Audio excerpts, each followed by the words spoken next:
હું બ્રિંદા મુકામ જિંદગી પર આજે તમારા સૌનું ફરીથી સ્વાગત કરું છું. તો આજે સંવેદનાની વાતો કરવા માટે સાક્ષાત સંવેદનાની મૂર્તિ એવા નેહલબેન ગઢવી આપણી સાથે જોડાયા છે. માનવ મનને અને ખાસ તો સ્ત્રીના મનને ખૂબ બારીકાઈથી સમજી શકે છે નેહલબેન, અને તેઓ ખૂબ સારા વક્તા છે અને એટલા જ ઉત્તમ શિક્ષક પણ છે. ભાવનગરમાં Ankur special school for mentally retarded children નામની એક સંસ્થા આવેલી છે કે જેમાં માનસિક રીતે થોડા અસ્વસ્થ બાળકોને શિક્ષણ આપવામાં આવે છે, એમની બેઝિક જરૂરિયાતો એમને સમજાવવામાં આવે છે. તો આ શાળામાં નેહલબેન પોતે એ બાળકોને સ્નેહથી, સમજણથી જીવન જીવતા શીખવાડી રહ્યા છે.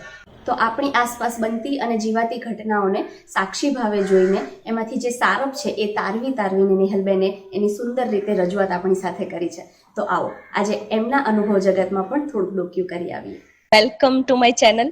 અને તમારો આટલો સરસ સમય આપવા માટે ફરીથી હું તમારો આભાર માનું છું મેમ. તો તમારા જીવનમાં તમે ઘણું બધું સોશિયલ કામ પણ કર્યું છે, તમે ઘણું બધું વાંચન વિશાળ છે તમારું, તમે ઘણું બધું ફર્યા પણ છો. તો આ જે જીવાતી જતી જિંદગી છે એમાં તમને એવા ઘણા બધા લોકો મળ્યા હશે કે જેમની કોઈક ને કોઈક વાત તમને બહુ જ સ્પર્શી ગઈ હોય. આ કેવું થશે, ભાવનગરની આજુબાજુનો કોઈ નાનો માણસ અને ચેન્નઈની આજુબાજુનો કોઈ નાનો માણસ કેટલો એક સરખો જીવે છે. યસ, બિલકુલ. એટલે આપણે એવું કહી શકીએ કે બે નાના માણસો બંને જુદી જુદી જગ્યાએ રહેતા હોય પણ જીવનની બહુ મોટી વાતોથી જીવી રહ્યા છે એકબીજાથી, એવું આપણે કહી શકીએ. વાહ, બિલકુલ. ખૂબ બધા લોકો સાથે આપણે જોડાયેલા હોય છે અને મને તારી એક વાત બહુ જ ગમી હતી. મને એમ છે જયભાઈ વાળા કાર્યક્રમમાં તે કીધી હતી કે ટેક્સી વાળાને વહેલી સવારે આપણે જઈએ તો આપણે હંમેશા એવું માનીએ છીએ કે મારી બહાદુરી છે, કે જોયું કેટલી રાત્રે 2 વાગે ડરું નહીં એમ. આપણે ક્યારેય નથી કહેતા. બહુ જ સાચી વાત તે દિવસે તે કરી હતી કે આપણે ટેક્સી વાળા ઉપર કોઈ ક્રેડિટ કઈ મૂકતા જ નથી. એ મને અંધીદાર હોય ટોપિક, અને મને એટલું બધું યાદ છે કે હું તારા નામ સાથે ઘણી બધી વાર 2-3 વાર મેં તો ઓનલાઈન કાર્યક્રમમાં કહી છે. Thank you ma'am, thank you. આમાં છે ને બ્રિંદા, આપણા બધાની સમજમાં તકલીફ શું છે ખબર છે કે જ્યારે પણ મને કોઈ વ્યક્તિ પ્રેમ આપે છે, સન્માન આપે છે, મારા પ્રત્યે અહોભાવ રાખે છે, લાગણી રાખે છે, તો આપણે બધા જાણે અજાણે એવું માનીએ છીએ કે આ મારી લાયકાત છે, આ મારી લાયકાત છે, મારી આવડત છે, હું આ બધું ડિઝર્વ કરું છું. આપણે ક્યારેય એવું સ્વીકારતા નથી કે સામેવાળાની ઉદારતા પણ હોઈ શકે, તમને પ્રેમ કરવાની, તમને સન્માન આપવાની, તમારો સ્વીકાર કરવાની, તમારી અંદર ભૂલ ન જોવાની. મને બધા પ્રૂફ રીડિંગ કરવાનું હોય તો પ્રૂફ રીડિંગ મને કરતા જ નહીં આવડે, કારણ કે કોઈ વસ્તુમાંથી ખરાબ શોધવા માટે મારે જે મગજમાં ગોતવું પડે ને મારી માટે બહુ અઘરી સિચ્યુએશન છે. એટલે આપણને એક ટેવ પડી ગઈ છે. ફોર એક્ઝામ્પલ, મને જીવનમાં કઈ મળી જાય છે તો હું એવું માનું છું કે મેં કેટલો અથાગ પ્રયત્ન કર્યો છે એટલે મને મળ્યું છે. અને બીજાને મળે છે તો એ તો ભાઈ નસીબની વાત છે, બાકી કે મહેનત આપણે કરીએ છીએ. બિલકુલ, બિલકુલ. યસ. મારી કોઈ ખરાબ વાત હોય અને કોઈ ન કહે તો મને એમ થાય કે મારી બેનપણી છે તે મારું આટલું સિક્રેટ ન જાણ્યું. અને જો મને બ્રિંદાની વાત ખબર પડે તો હું બ્રેકિંગ ન્યૂઝ કહીને, હે તને ખબર છે, તને ખબર છે, તને ખબર છે, એમ કરતા કરતા આપણે બધાની વાતો કહેતા રહેતા. આપણે ક્યારેય વિચારતા જ નથી. આપણે એટલા બધા સેલ્ફ સેન્ટર્ડ થઈ ગયા છે કે મને મારા સિવાય પણ જગતમાં કશુંક મોટું હોઈ શકે એવી સ્વીકૃતિ જ નથી આવતી, જ નથી. એ સમજ જ મન નથી આવતી. અને કે પ્રમાણિકતા છે જગત આખામાં નથી, મારા એકમાં જ છે. મારી સાથે જ અન્યાય થાય છે, મારી યારે જ બધા ખોટું કરે છે, એવું માનતા હોય છે. ત્યારે હું બધા જ વ્યક્તિને કહું છું, હું માની લઉં. મારી મમ્મી મને હંમેશા કહે કે નેહલને છેતરાવી બહુ ઈઝી છે, બહુ ઈઝીલી છેતરાય છે. અને સાચી વાત છે, મને બહુ ઈઝીલી લોકો, અને મને બહુ એમાં એટલું બધું દુઃખ ને અફસોસ નથી. મને એમ થાય ચલો એક નવા માણસની મને ખબર પડી, આજુબાજુમાં જે આપણે લોકોની જમાત રાખીને બેઠા તેમાં કેટલા લોકો આપણા હતા, કેટલા કોકના હતા, ખબર પડી જાય. એમાં એનાથી વિશેષ કઈ નહીં. એટલે મારી મમ્મીને હંમેશા એમ કહું કે એક સેકન્ડ માટે મમ્મી માની લે કે જીવનમાં કોઈ વ્યક્તિ છે 100 વારમાંથી હું ઓછામાં ઓછી 87 વાર છે એ મૂર્ખ થઈ જવાનું છું. માની લીધું કે હાલ હું 87 વાર મૂર્ખ નહીં થાવ, અને બાકી 30 વાર લગભગ થઈ જશે. 70-30 તો આપણે રાખી, ગણિત મારું બહુ કાચું છે. એટલે 70 વાર નથી થવાની, 30 વાર આ જગતમાં હું છેતરાઈ જવાની, સ્વીકારી લીધું. હવે એ 30 વાર છેતરાઈ જવા માટે હું ઓલા 70 વાર છે ને ચાલાક લોમડીની જે મેગ્નિફાઈંગ ગ્લાસ જોવાના બદલે 30 વાર બહુ જ સફળતાથી, મજાથી, સામે વાળો રાજી થાય ને મને આમ અંતરને ટાઢક થાય, એને એમ થાય કે આપણે ઓલા બેનને છેતરી લીધા, એવી ભોળી રહેવામાં મને કાંઈ વાંધો નથી, કાંઈ વાંધો નથી. 70 વખત ખરાબ માણસ રહેવું ને 30 વર્ષ મૂર્ખ માણસ થઈ જાય, કાંઈ વાંધો નથી. બિલકુલ, બિલકુલ. વાહ, બહુ સરસ. એટલે હા, એટલે સાદી જ વાત બેટા છે, કાંઈ એવી મોટી અઘરી વાત નથી. અને મેં તો ઘણી બધી વાર કીધું છે. આમાં કેવું થાય વૃંદા, કે તું ધારો કે આજે કોઈકને સાંજે આપણા કન્વર્સેશન પૂરું થાય ને સાંજે તું તારા ગ્રુપમાં, ફ્રેન્ડ્સના ગ્રુપમાં એમ લખ કે આજે હું નેહલબેનને મળી, એટલી મજા આવી, વાતો કરી, આ એને ઓલી વાત કરીને, એની સ્કૂલની વાત કરીને, એની મમ્મીની વાત કરીને. તો મારા વખાણ પછી એમ કર કે નેહલબેનનો સ્વભાવ બહુ સારો છે, થોડો ઇન્ટરનેટના પ્રોબ્લેમ થયો તો જરાય ગુસ્સે ન થયા, બેન એટલી સરસ વાત કરે. તો સામેની વ્યક્તિ બધું જ સાંભળશે, બધું જ સાંભળશે. અને બહુ તું બોલીશ ને તો છેલ્લે એક ટપકો એવો મૂકશે કે મને બહુ અનુભવ નથી નેહલબેન. બરાબર. હવે આનું આ દ્રશ્ય બીજું હું તને કહું. હવે તું ધારો કે આ ગ્રુપમાં એમ કર કે આજે મારે નેહલબેન આવે હતું લેક્ચર, યાર થોડીક વાર ઇન્ટરનેટના મોઢે થઈને એનું મોઢું બોઢું ચડી ગયું, પેલા સ્માઇલ થી બિહેવ કરીને 5 મિનિટ જેવું મોઢું થયું ને તરત તંગડી ઊંચી થઈ. એટલા મને અભિમાની લાગ્યા, એટલા વાયડા લાગ્યા. આ 4-5 વાર તો એને મને જવાબે ન આપ્યો, મેસેજ ના રિપ્લાય ન કરી. ખબર નહીં એના મનમાં શું સમજે. તો એમાંની કોક વ્યક્તિ તેવું કહેશે, તું વાત માનીશ, એનો ફોટો જોઈને મને લાગ્યું હતું કે આ આવા જ હશે.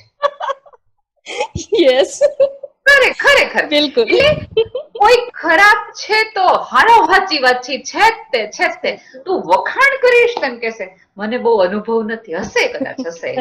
એટલે કોઈના વખાણ થતા આપણે સાંભળી કે જોઈ પણ શકતા નથી. આપણે ક્યાંક ને ક્યાંક એવું લાગે છે હશે હવે. અને મેં તો ઘણી બધી વાર લેક્ચરમાં કીધું કે આ પૃથ્વી પર 3 જ પ્રકારના લોકો બહુ જ સારા અને સુખી મજાના સારા માણસો હતા. એક કે જે જન્મ્યા જ નથી, એ બહુ સારા માણસો છે, બહુ જ સારા માણસો. બીજા કે જે મૃત્યુ પામી ગયા છે. ઓહો, મારી સાસુ નથી સારી, પણ એના સાસુનો સ્વભાવ બહુ સારો હતો, એવું બધા જ અમારા કુટુંબ વાળા કહે છે. આ રીતે, બરાબર. એટલે એક જન્મ્યા નથી, બીજું કે જે મૃત્યુ પામી ગયા, અને ત્રીજા એ લોકો સારા છે કે જેની યારે મારા પનારા નથી પડ્યા, બહુ જ સારા છે. અમિતાભ બચ્ચનનો સ્વભાવ એટલો બધો સારો, એટલો ઉદાર માણસ કે જેની કોઈ સીમા નહીં. અરે તમે વાત ન પૂછો, એટલા બધા સરસ. સેમ વે પણ મારી બાજુનો સામાન્ય તે કીધું એમ કે બહુ જ મજાનો માણસ છે.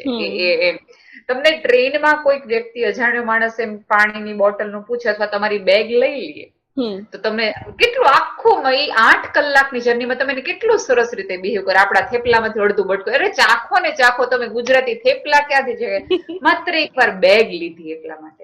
હવે ઓફિસ થી તમે જાઓ, સ્કૂલેથી જાઓ, તમારે કેટલી બધી વાર તમે ગ્રોસરી લઈને નીકળો, એક માણસ સામે સુધી મૂકવા આવ્યો હોય, આપણે ફોન ઉપર આમ કરીને હા અહીંયા મૂકી દે, એટલી તસ્તી નથી લેતા. એટલી આંખથી સ્માઈલ આપીને ઓલા વ્યક્તિને એમ કહીએ કે યાર એનો થાક છે ને, જો એને એક તો પગાર ઓછો મળે છે, એનું એને દુઃખ છે. એ દુકાનમાં આપણે બધા બેફામ ખરીદી કરીએ છીએ અને સાંજ પડી અફસોસ લઈને જાય છે કે યાર કે હું આ રીતે આ કક્ષાનું જીવન જીવી નથી શકતો.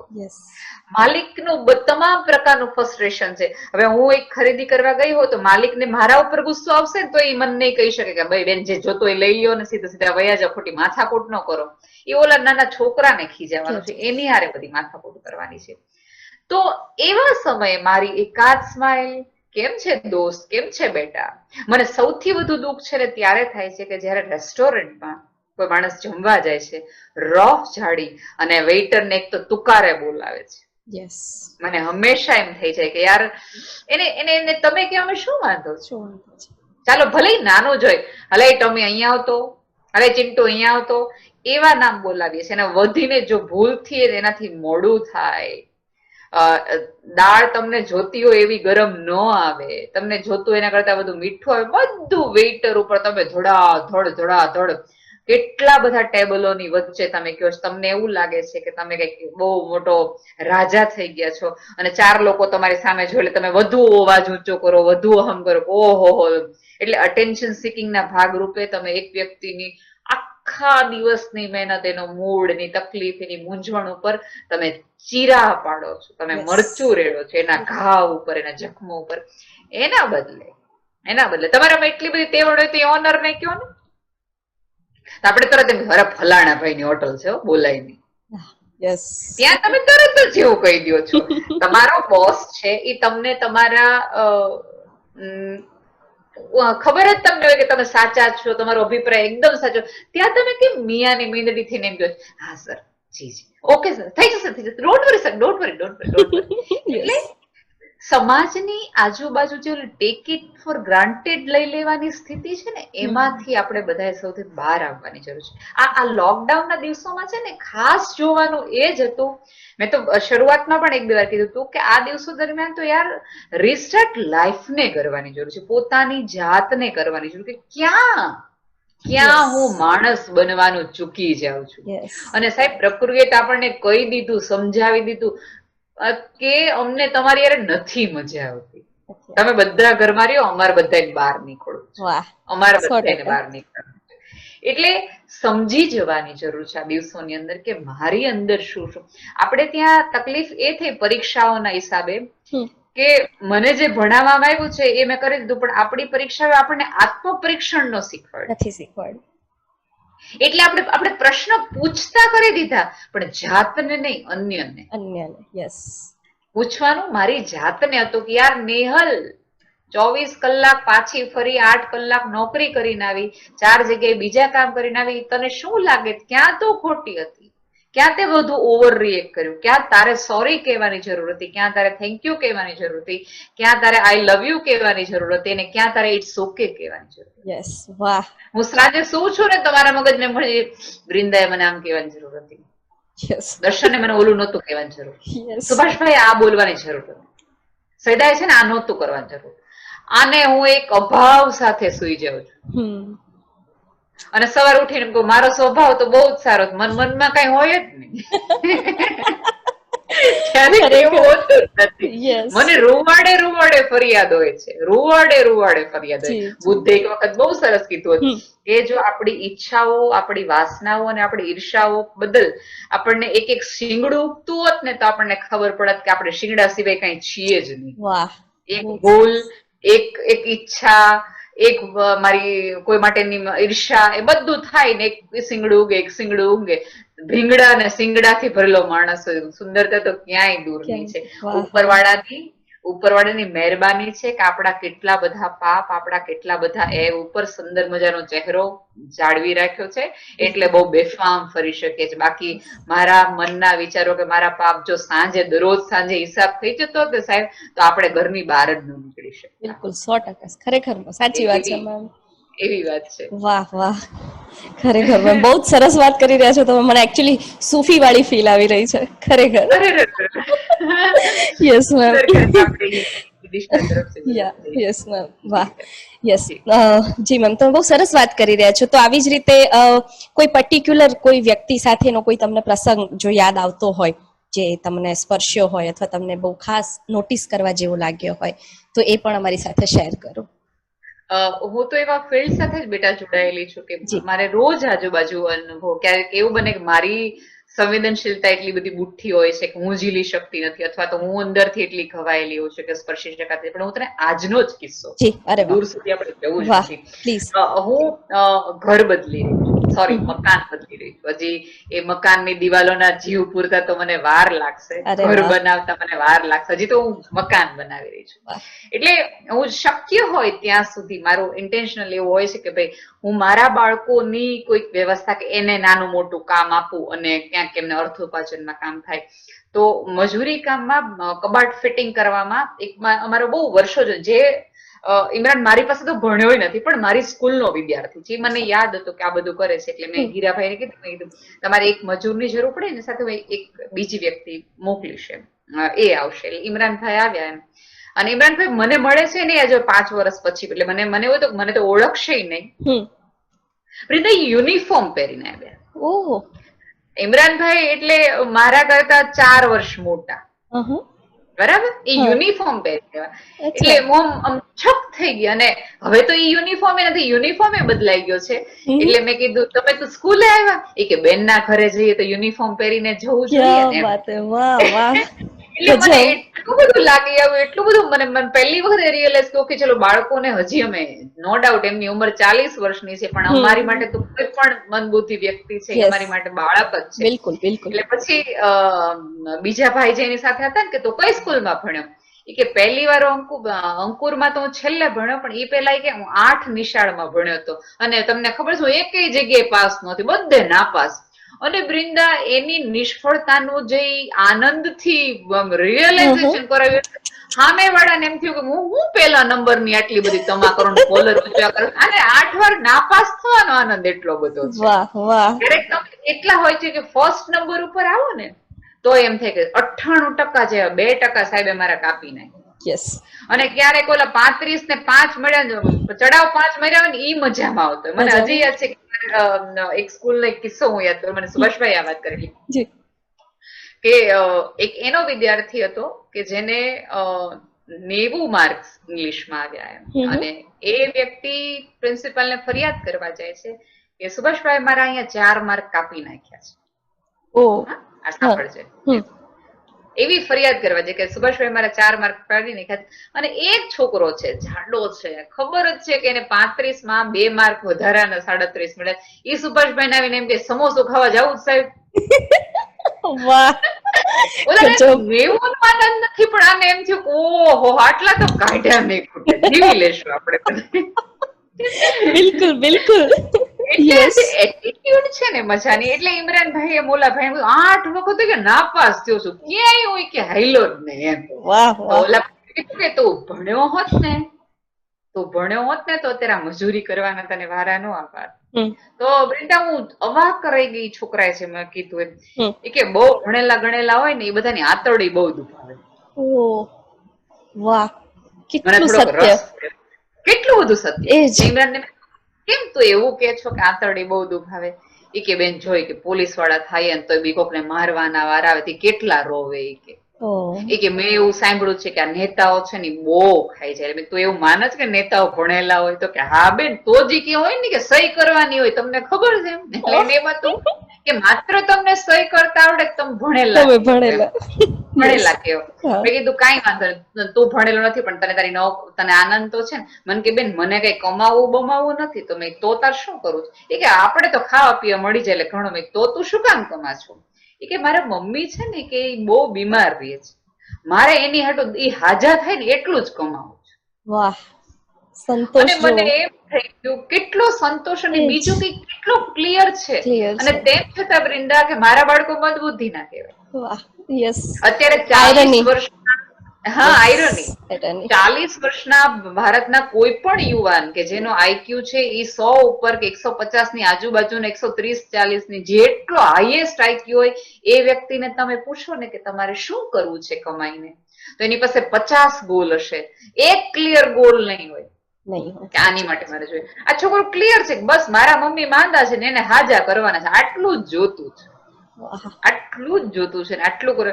હું આમ ઇમરાનભાઈ ના મગજ મારાથી વિચાર જ ન જતો. મને એમ થતું હતું કે હું કેટલી બધી ઈચ્છાઓમાં છું, મારે આના પછી આ કરી નાખવું ને આના પછી આ કરી નાખવું, ઓલા પછી મારે આ લઈ લેવું, ઓલા પછી આ. મને ખબર છે કે 70 વર્ષની નેહલ તે બ્રિન્દાને એક સાંજે આ જ વાત કરતી હશે, હજી એક ઓલું કરી નાખવું, હજી એક ઓલું કરી નાખવું, હજી અહીંયા મળી લેવું.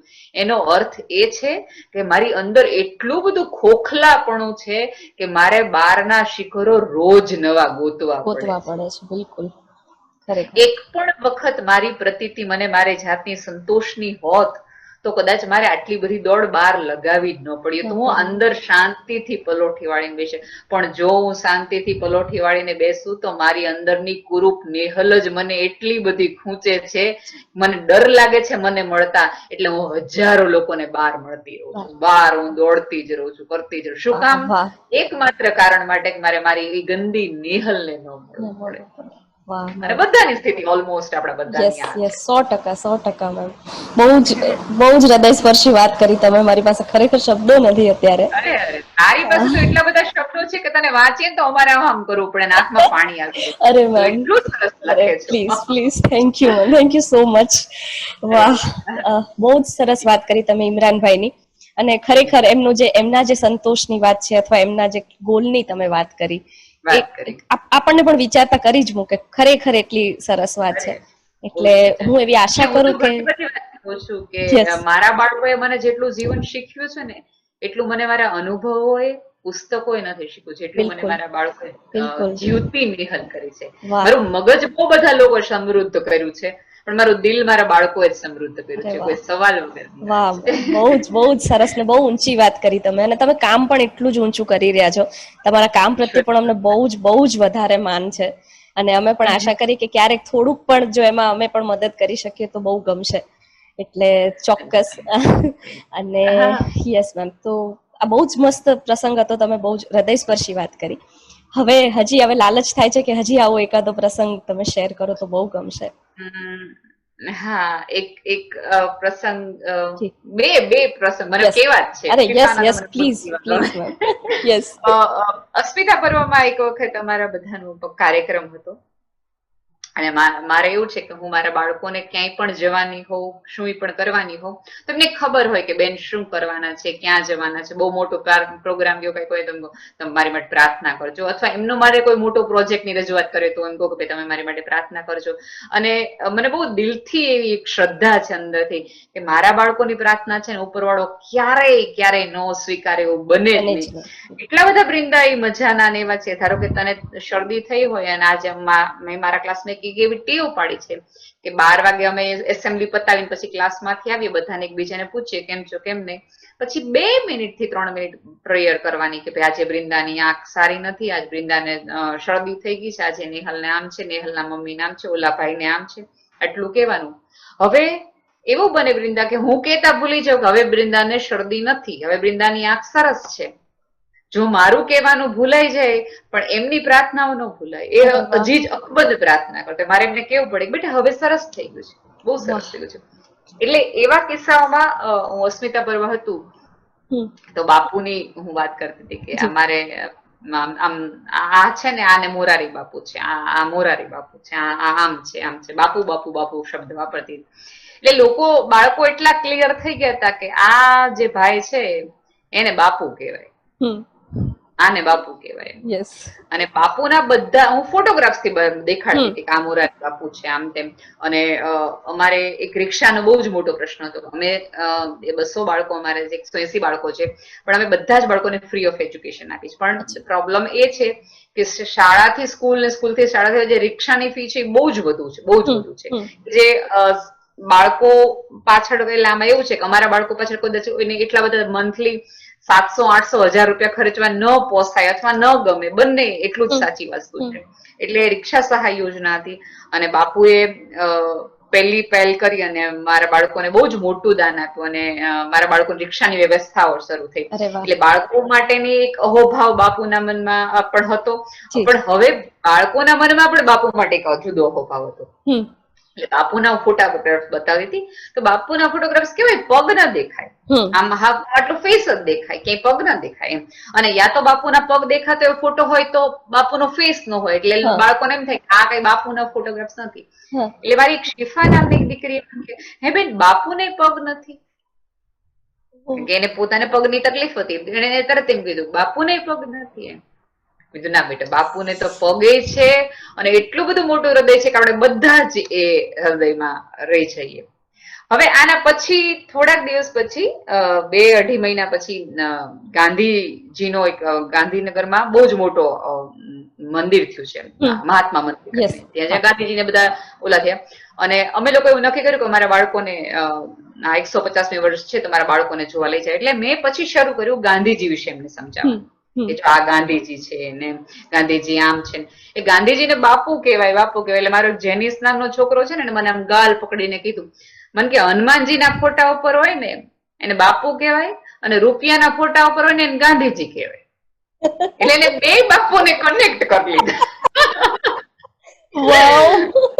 એટલે હું એટલી બધી અવાક રહી. એટલે એને મને એમ થયું બેન ને આટલી નથી ખબર પડતી કે હનુમાનજીના ફોટા ઉપર હોય એને બાપુ કહેવાય, પણ એકચ્યુઅલી મોરારી બાપુની વાત કરતો અને પૈસાના ફોટા ઉપર જે હતો એને ગાંધીજી કહેવાય.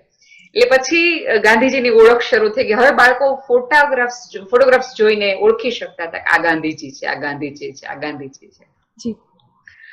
પછી બપોરનો, હજી મને યાદ છે કે લગભગ 1:30-1:45 નો સમય હતો અને એટલો બધો તડકો હતો, આમ માર્ચ-એપ્રિલના તડકાઓ હશે. એટલે લાઈનમાં બહાર ઉભું રહેવાનું અને પછી મારા ક્લાસનો વારો આવ્યો એટલે અમે અંદર ગયા તો આટલું બહુ જ સેન્ટ્રલી એસી છે ને, ખૂબ મોટું મકાન છે, ખૂબ મોટું મકાન છે. એટલે શિફા એકદમ ડરી અને મારા કપડા પકડીને અને આમ નજીક, એટલે એઝ ઇફ મને એમ થયું કે એને કદાચ વોશરૂમ જવું છે એટલે મારી પાસે નજીક નીચે મેં કઈ જવું છે બાથરૂમ જવું બેટા? મને કે મારે તમને એક વાત કેવી છે. મેં કીધું બોલ ને. એ કે બેન મને પહેલી વાર ખબર પડી ગાંધીજી આટલા પૈસા વાળા હતા, એનું મોટું ઘર તો જો કેવડું મોટું છે. વાવ, કારણ કે મેં જે ગાંધીની ઓળખ બતાવી હતી એ તો ગાંધી પોતળી વાળો હતો. પોતળી વાળો હતો. યસ, એ ગાંધી એટલે કપડા પહેરવા ન હોય એટલે અમે માની લીધું, કારણ કે અમે ઓળખ કરાવી હોય ને કે ભાઈ ગરીબ આને કહેવાય, પૈસા વાળા આને કહેવાય, દિવસ આને કહેવાય, રાત આને કહેવાય, આને આમ કહેવાય. એટલે એના મગજમાં એમ હતું. અને મેં બાળકોને એવું કીધું કે મંદિર મંદિર કહું તો એ સમજે ને, એટલે મેં કીધું કે આપણે બધા ગાંધીજીના ઘરે જવાનું. વાહ, એટલે મગજમાં એનામ હતું. પહેલી વખત આઈ રિયલાઇઝ કે ક્યારેક શિક્ષક જે પોતાની ફિક્સ ફ્રેમ ની અંદર બાળકને સમજાવે છે, પણ એનું મગજ ક્યાંક ને ક્યાંક કેટલું વિસ્તરે છે. મને એમ થતું હતું કે હું શિફાને કઈ રીતે સમજાવું કે બેટા એ માણસ હૃદયથી એટલો બધું સમૃદ્ધ હતો. હવે જે સમૃદ્ધ છે, ગાંધીજી કદાચ જીવતા હોત તો એને આટલું મોટું ન બનાવડાવ્યું, એને કંઈક બીજું કરાવડાવ્યું. પણ આ તો એની આપણે મહાગાથાઓ કરવાની હતી, એટલે સરસ મજાની વાત થઈ. ઘણી બધી વાત, એટલે હું ઘણી બધી વખત કહું છું કે આપણે સ્કૂલોની અંદર બાળકોને ચતુષ્કોણ શીખવાડીએ, અષ્ટકોણ શીખવાડીએ, બધા જ કોણ શીખવાડીએ, ત્રિકોણ શીખવાડીએ, દ્રષ્ટિકોણ શીખવાડવાનું ભૂલી જઈએ. વાહ વાહ. અને મારા કેસમાં એવું થાય બ્રિંદા કે મારા બાળકો મને દ્રષ્ટિકોણ શીખવે છે. હું એને ભલે ત્રિકોણ શીખવતી કે આને ત્રિકોણ કહેવાય, આને ગોળ કહેવાય, પણ દ્રષ્ટિકોણ ક્યારેક મને મારા બાળકો શીખવે છે. મને ક્યારેક મારા બાળકો ઉપરથી ખબર પડે છે કે કોઈ પણ ચિત્રને, કોઈ પણ વ્યક્તિને, કોઈ પણ વિચારને લંબાઈ, પહોળાઈ ને ઊંચાઈની ઊંડાઈ પણ હોઈ શકે, હોય છે અને હોઈ શકે. એ મારા બાળકો પાસેથી મારે બહુ નિખાલસતાથી કબૂલ કરવું જોઈએ. એ સમજ છે એ મને જીવનની એણે આપી છે. 100% હું માનું છું કે મારી અંદર રહેલા કોઈ પણ સંવેદનાનો નાનો એવો દીપક છે કે કાંઈ પણ જે છે એ મારા બાળકો અને એ બાળકોના વાલીઓ થકી મને મળ્યો છે. બાકી આટલી સારી નેહલ હું કદાચ ન હોત. એટલે હું ઘણી વખત બહુ કંટાળી જાઉં ને આપણે બધા પોતાની રીતે ઈશ્વર સાથે કરતા હોય તો હું ઈશ્વરને ઘણી બધી વખત કે ભાઈ 11:30 થી 5:30 ની નેહલ છે ને તો 100% તને ગમે એવી છે, બીજીની નેહલ ખરાબ છે મને ખબર છે, અને મારી સભાનતા છે, હું દોસ્ત એક વખત બદલાઈ જઈશ, પણ અત્યારે તું મને આટલી સ્વીકારી લેજે. મને અહીં સુધીની ખાતરી છે કે અમુક કામો માટે તો હું ઉપર જઈશ ને તો ઉપરવાળો મને વેલકમ નેહલ એવું કહે છે, કારણ કે એટલું બધું સરસ મને ગર્વ છે કે આ કામ મારાથી.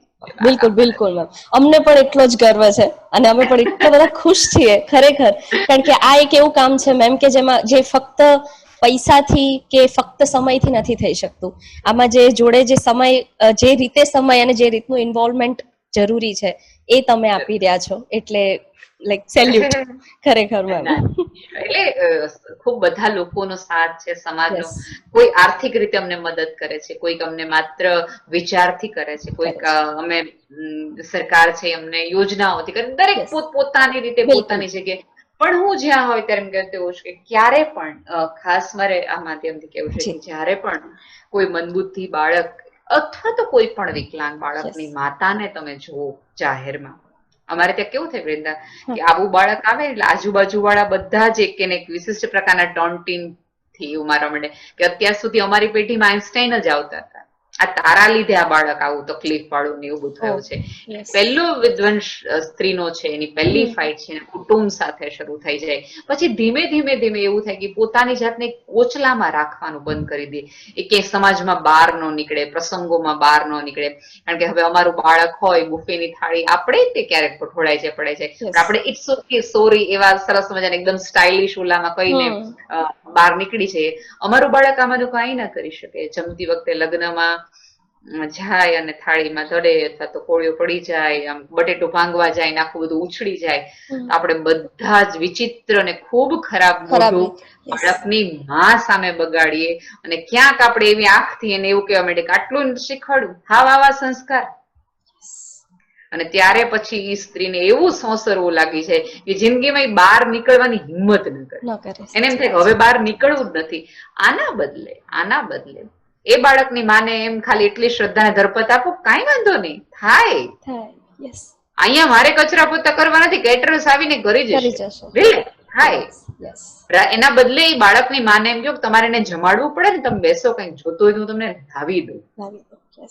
સાહેબ તમારા બાળકો સ્વસ્થ છે, સારા છે, મજામાં છે, એ ઉપરવાળાની કરુણા છે, તમારી એમાં કોઈ આવડત નથી. 100% મેમ.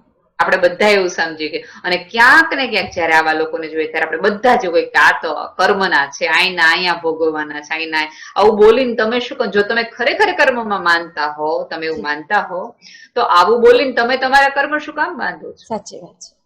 શું કામ? તમે આઈનું જ અહીંયા હોય તો આવું બોલી એક સ્ત્રીની આંતરડી કકડાવીને, જેને કાંઈ સમજ નથી પડતી, એ બાળકને દુખી કરીને તમે કઈ જગ્યાએ જઈને મજા કરવાના છે? કઈ જગ્યાએ જઈને તમે છૂટા થવાના? બેટર થોડીક વાર કોઈક માણસ લથડાઈને ચાલી રહ્યો છે તો એની સામે દોડીને પસાર થવાના બદલે હળવી સ્માઇલ કરીને એનાથી આગળ જશો ને, તોય તેને એમ થશે કે ના, ઈ રેકગ્નાઇઝ મી. પણ આપણે ત્યાં એવું છે કે ખૂબ ચાલી શકતો માણસ, દોડી શકતો માણસ છે ને, એ એક ન ચાલતા માણસને એક ડગલું પડવા મદદ કરવામાં તૈયાર નથી. 100%.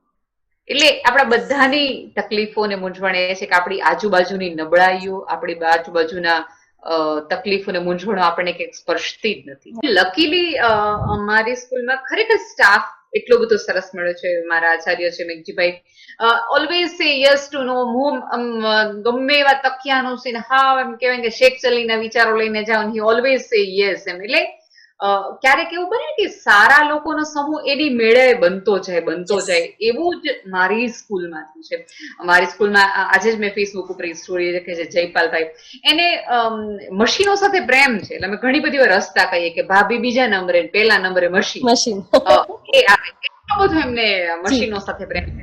તો એને પોતાની એ આર્ટ છે, એ કલા છે, એની આવડત છે, એ એને એના વર્ગના બાળકોને એટલી બધી સરસ શીખવી દીધી છે કે જે લોકો અમારા બાળકોને કાચના ગ્લાસમાં પાણી એ ન આપતા હોય, કારણ કે એમ કે ટ્રે લાવે મહેમાન, કોઈના ઘરે યજમાન, તો યજમાન ટ્રે લાવે પાણીમાં, તો 4 ગ્લાસ છે કાચના હોય ને 1 ગ્લાસ સ્ટીલ નો હોય. શું કામ? તો ઓલું બાળક તોડી નાખે. એવા બાળકોને જયપાલભાઈએ ટેબ્લેટ, લેપટોપ, સ્માર્ટ બોર્ડ રમતા કરી મૂક્યા છે. અરે વાહ! પ્રેમથી એમ કરી શકે અને પોતાની રીતે ફેસબુક એકાઉન્ટ ચલાવે, બીજું કઈ નથી, પણ ઇમોજી થી કામ ચલાવી શકે એટલા એને સક્ષમ કરી દીધા છે.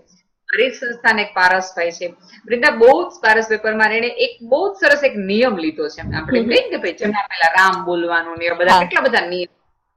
એને નિયમમાં એવો નિયમ છે કે દિવસમાં કોઈ પણ વ્યક્તિને, એક વ્યક્તિને હેલ્પ કરવાની. એક વ્યક્તિને હેલ્પ કરવાની. પારસભાઈ કે છેલ્લે નેહલબેન કાંઈ ન થાય તો અપડાઉન ઘણી વાર કરતા હોય છે સ્કૂલ થી આમથી, તો કે હું કાંઈ ન થાય તો સીટ કોક ને ખાલી કરી દઉં. ઉભો હોય વ્યક્તિ, અડધી થોડી વાર તમે બેસે, અડધી જર્ની હું બેઠો જઈશ, અડધી જર્ની તમે બેઠા જજો. એટલી બધી. અને એમને કાયદાઓનું એટલું બધું જ્ઞાન છે, સરકારી યોજનાઓનું એટલું બધું જ્ઞાન છે. એ કોઈ પણ વ્યક્તિને, અજાણી વ્યક્તિને ફોર્મ ભરી દેશે કે અહીંયા તમે લોન માટે જવું જોઈએ, અહીંયા તમને આ રાહત મળે, અહીંયા તમને આ સહાય મળે, તમને આવું હોય આ કરવું જોઈએ, તમે વિધવા છો તો તમને આ પ્રકારના ફોર્મ તમારી પાસે હોવું જ જોઈએ. એટલે જે સરકારી કામોથી તમને ઇરિટેશન થાય, કંટાળો એમ થાય કે આપણે આ જ કરવું જ નથી, એને પારસભાઈ હસતા મોઢે પ્રેમથી આમ કહેવાય કે શીરાની જેમ ગળે ઉતરી જાય ને એટલું બધું એવા છે. મારા જ ક્લાસ ને મારી બે બેસ્ટ ફ્રેન્ડ છે, રિદ્ધિ કરીને છે. વૃંદાને નાના બાળકો સાથે એટલો બધો પ્રેમ છે, ઓલવેઝ દરેક સ્કૂલમાં પહેલો દિવસ બાળકનો રડતા નો જોઈએ, એમાં અમારે તો દિવસોની વર્ષો રડતા 1.5-2 વર્ષ એવા થાય કે બાળક સ્થિર જ ન થાય. એને માથી જુદું પાડવાનું, એને માહોલમાં, એને ઘર અને સ્કૂલ વચ્ચેને ડિફરન્શિએટ કરવાનું કે આને મમ્મી ન કહેવાય, આને બેન કહેવાય. એ બધા કાળમાં ટોયલેટ ટ્રેન બાળકનો હોય. એ કિસ્સામાં એ બાળકોને 3 બાળકને ખોડામાં રાખશે, એક બાળકને બાજુમાં રાખશે અને મજાથી બાળકોને ભણાવે. એટલે રીતિને હું ઘણી જન્મજાત માં જ બનેલી છું, નિરૂપમા રોય જો મેં કીધું. ક્યાં વાત, વાહ, ખરેખર બહુ ઉમદા વ્યક્તિત્વ. અરે બહુ સરસ. અને મારો ખરેખર બહુ મજાનો સ્ટાફ છે, મારા ટ્રસ્ટીઓ એટલા બધા સરસ છે કે જે કોઈ પણ સાહસ કરવા માટે ક્યારેય એવું નથી કીધું પછી આમ થશે તો, પછી ઓલું થશે તો, પછી લોકો આમ કરશે તો. એની બદલે ઓલવેઝ એટલે એવા લોકોનો સમૂહ અમારી પાસે છે કે જે બધા જ એવું માને છે કે આપણા થકી, આપણા કામ થકી, આ કાર્ય થકી, આ નિર્ણય થકી, આ સિગ્નેચર થકી જો આપણી શાળા અથવા પૃથ્વી પરના એક પણ વિકલાંગ બાળકનું કાંઈ પણ .% જો સારું થાય તો એ કરવાનું છે. બિલકુલ. અમારા ટ્રસ્ટી છે અલ્પેશ, ઓલવેઝ એમ એ વધીને એમ કે બેન હું નુકસાન થાય આમાં, એટલે અને હું થોડીક એમ ગઢવી છું, એટલે એમ સ્ટાઇલમાં બધી હું ઉખાડી લઈએ, હું કરી હું લઈએ આપણું થાય હું. વાવ. બધા જ છે અને એટલે ચાલી જાય છે અને સરસ રીતે સંસ્થાઓ ચાલે છે. જી જી ખરેખર બાળકો બધા છે, વાલીઓ છે અને મારે આ ફિલ્ડમાં મને બધા એમ કે તમે પહેલેથી તમને એવું હતું ગઢવી છો એટલે બોલવા જવું છે, લેક્ચર આપવા છે. મેં કીધું ના, બિલકુલ નહીં. મારા મનમાં રીતના મારું સ્ટેજ લેવાનું એકમાત્ર કારણ મારા બાળકો હતા, કારણ કે મને ખબર છે કે એ પોતાની વાતો ક્યારેય રજૂ કરી શકવાના નથી, બોલવાના જ નથી. એમનો અવાજ બનતી ગઈ, પછી એમની મમ્મીઓનો અવાજ બની, પછી મને ખબર પડી કે મને એમ હતું કે સ્ત્રીઓ હવે સ્વતંત્ર થઈ ગઈ છે, હવે તો એમને જલસા છે, જીન્સ પહેરી શકે છે, ભણવા છે, નોકરી કરવા દે છે, પોતાના બેંક એકાઉન્ટ છે, પોતાની કાર છે. પછી સ્ત્રીઓને હવે શું કકડાટ કરવાનો કે હું સ્વતંત્ર નથી. પણ હું જેમ ઊંડી ઉતરી ત્યારે મને ખબર પડી કે ઓહો, મને જે દેખાય છે એ માત્ર 2% સ્ત્રીઓ છે કે જે સરસ મજાની છે. બાકીની બધી 98% સ્ત્રીઓ આજે પીડામાં, આજે તકલીફમાં. આજે તે એક છોકરી ના પર્સમાંથી કોઈ અજાણ્યા છોકરાની ચિઠ્ઠી નીકળે આઈ લવ યુ વાળી, અથવા ફોનમાં એક મેસેજ અજાણ્યા વ્યક્તિનો આવી જાય તો દૂરના મામા અજાણ્યાની બેનને એમ કહી દે કાલથી તારી ભાણી નથી કોલેજ મોકલવાની, નથી સ્કૂલે મોકલવાની. જે કાકાએ કોઈ દિવસ આપણી ચિંતા ન કરી હોય એ કાકા સહેજ આપણને પાણીપુરીની લારીએ બે જોઈ જાય અને એમ કહી દે કાલથી એને ભણવા નથી જવાનું, ઓલી માગાર પરણાવી દેવાના છે. એવા નિર્ણયો આજે પણ 2020માં થાય છે. Yes, 100% agree ma'am. યસ, એટલે એવી સ્ત્રીઓનો મારે અવાજ બનવું, તેમની વાત રજૂ કરવી હતી અને ધીમે ધીમે જયભાઈ જેવા સાવડા જેવા મિત્રો મળ્યા, એમનો સાથ સહકાર મળ્યો અને એવા બધા મિત્રો થકી મારા બાળકો વધુ ઉજળા બન્યા. એટલે પહેલા લોકોને ધીમે ધીમે મારા બાળકો પર શ્રદ્ધા બને, એને એમ થયું કે ઓકે, આવી બ્રાન્ડ પણ જો આવા બાળકોને હોય કે એમની વસ્તુ વાત કરીએ. મારા બહુ બધા પ્રોજેક્ટ છે એ જે થેન્ક્સ ટુ જય વસાવડા અમારે પૂર્ણ થયા છે. એ એક બુક ઉપર લખી નાખે એટલે પછી બિલકુલ બિલકુલ. વાહ, ખરેખર મેમ તમે સાઈરામ દવે પણ બહુ જ મદદ કરી છે મારા બાળકોને. એટલે ઋણી છું હું લોકોની, સમાજની, કે આ માધ્યમ થકી મારા બાળકોની કહેવાય કે જે ક્યારેય ન સમજી શકે એનો જો સાંભળી શકાય. અને આમ તો હું ઘણી બધી વાર કહું છું કે આ પૃથ્વી પર કા કોઈ કથા કહેવા આવ્યું છે, કા કોઈ કથા સાંભળવા આવ્યું છે, કા કથા કોઈક રચવા આવ્યું છે, અને કા કોઈ કથા બનાવવા આવ્યું છે. સાંજ દરેકની પડવાની છે, તમારે નક્કી કરવાનું છે આમાંથી તમારો કયો રોલ છે. વાહ, બહુ જ સરસ વાત કરી. યસ મેમ, બહુ જ ઉત્તમ ઉમદા વાત કરી તમે. અને જે તમે કહ્યું ને કે તમારા જે ટ્રસ્ટી સર છે એ ક્યારેય શંકા નથી કરતા, કારણ કે એમને બહુ શ્રદ્ધા છે. એટલે આ શંકા અને શ્રદ્ધા વાળી જે વાત છે ને, એ કદાચ દરેક સંબંધમાં, દરેક રોજના જીવાતા જીવનમાં જો આપણે શંકાને બદલે શ્રદ્ધા લાવી દઈએ ને તો બહુ જ સરળ થઈ જાય છે આ બધું. બહુ સરળ થઈ જાય, બહુ જ બિલકુલ. એની સૌથી વધુ ખોટ છે. એટલે હું તો ઘણી બધી વખત કહું છું, આપણે ભલે એમ કહેતા કે આની તંગી છે, ઓલાની તંગી છે. સાચું કહું ને વૃંદા, તો શ્રદ્ધાની સૌથી મોટી તંગી છે. 100%. આપણને એક પણ વસ્તુ ઉપર શ્રદ્ધા નથી પડતી કે જેમાં નકશીશ કે આમાં મારે આ કરવાનું જ ન હોય, મારે આ જોવાનું જ ન હોય. હું કોઈ બાળકને મારી આંખમાં, મારા ખોળામાં આંખ બંધ કરીને સુઈ જાઉં છું તો મને શ્રદ્ધા દેખાય છે.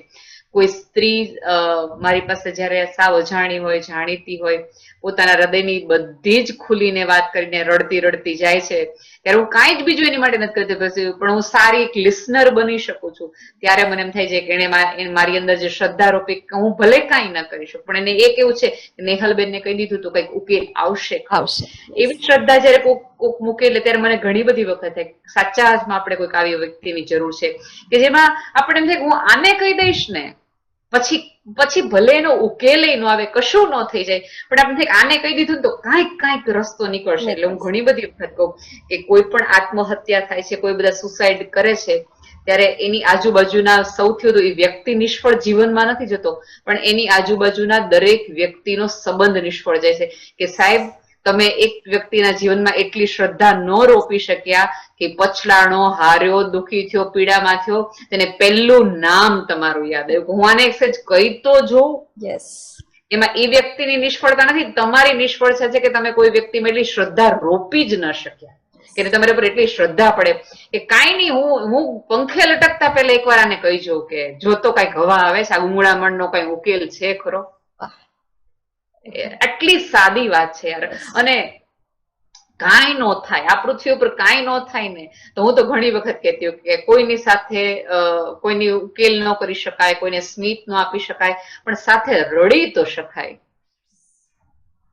100%. હું રડું અને બૃંદા તને તારી આંખમાં હું સહેજ મારી માટેની એક પ્રતિબિંબ જોતા મારી આંસુનું તારા આંસુમાં, બસ એટલું જ ઘણું છે. બાકી દરેકને ખબર છે કે દરેકે પોતાની લડાઈ પોતાના ખભે ને પોતાના હથિયારથી જ લડવાની છે. બિલકુલ ખરેખર. પાછળ પીઠ પર હાથ રાખી દોસ્ત જા તમ તરાય બેઠી છું, એટલું જ કરવાની જરૂર છે. પણ આપણે ત્યાં તો એવું છે કે જે બેઠા છે એવું કે જ નહીં, આજીવન બેઠા જ રહે, કોઈ દી ઊભા થતા તકલીફ આપણા બધાની એ જ બધાની છે.